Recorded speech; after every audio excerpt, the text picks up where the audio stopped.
لله الحمد لله نحمده ونستعينه ونستغفره ونؤمن به ونتوكل عليه. أعوذ بالله من الشيطان الرجيم.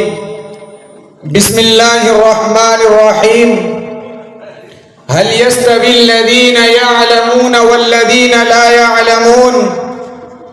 لا يستوي الأعمى والبصير ولا الظلمات ولا النور ولا الظل ولا الحرور.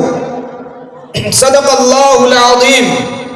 وقال النبي صلى الله عليه وسلم: من سلك طريقا يطلب فيه علما سلك الله به طريقا من طرق الجنہ.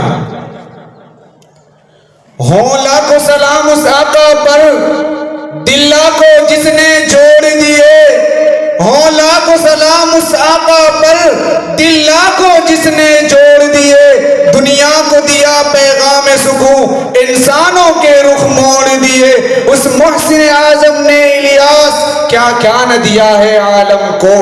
دستور دیا، منشور دیا، کئی راہیں دی، کئی موڑ دیے.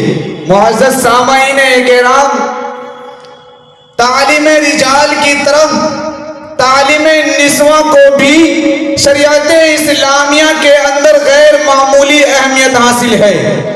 اس لیے کہ جہاں بھی شریعت اسلامیہ نے تعلیم کا مطالبہ کیا ہے تو ایسا اسلوب اور عمومی بیان اختیار کیا ہے جو دونوں صنفوں کو شامل ہے. چنانچہ ارشاد باری تعالیٰ ہے: هل يستوي الذين يعلمون والذين لا يعلمون لا يستوي الأعمى والبصير ولا الظلمات ولا النور ولا الظل ولا الحرور. کہ جس طرح بینا اور نابینا برابر نہیں ہو سکتے، روشنی اور تاریکی برابر نہیں ہو سکتی، دھوپ اور سایہ برابر نہیں ہو سکتے، اسی طرح اہل علم اور غیر اہل علم برابر نہیں ہو سکتے.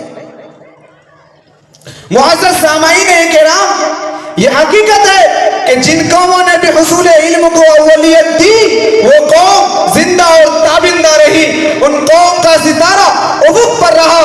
اسی کے برعکس وہ قوم جو علم جیسی بے بہا نعمت سے محروم رہی، تعلیم نسواں ہی کی اہمیت کا نتیجہ تھا کہ جناب محمد رسول اللہ صلی اللہ علیہ وسلم جس طرح مردوں کو واعظ و نصیحت فرماتے، ان کو تعلیم دیا کرتے تھے، اسی طریقے سے خواتین اسلام کو بھی تعلیم دیتے تھے. حضرات گرامی، بلا شبہ یہ بات کہی جا سکتی ہے کہ اگر خواتین اسلام علوم دینیہ کو حاصل کر لینے کے بعد علوم عصریہ کو بھی حاصل کر لیتی ہیں، عالمہ فاضلہ کے ساتھ ساتھ بہترین ادیبہ اور شاعرہ بن جاتی ہیں، اچھی معالجہ اور ڈاکٹر بن جاتی ہیں، انجینئرنگ، ڈپلومہ، دیگر ٹیکنیکل ہینڈ کی ڈگریاں ان کے پاس آ جاتی ہیں، تو لائق تحسین اور قابل فخر. میں انہی چند باتوں پر اپنی تقریر کو ختم کرتا ہوں. وما علینا الا البلاغ.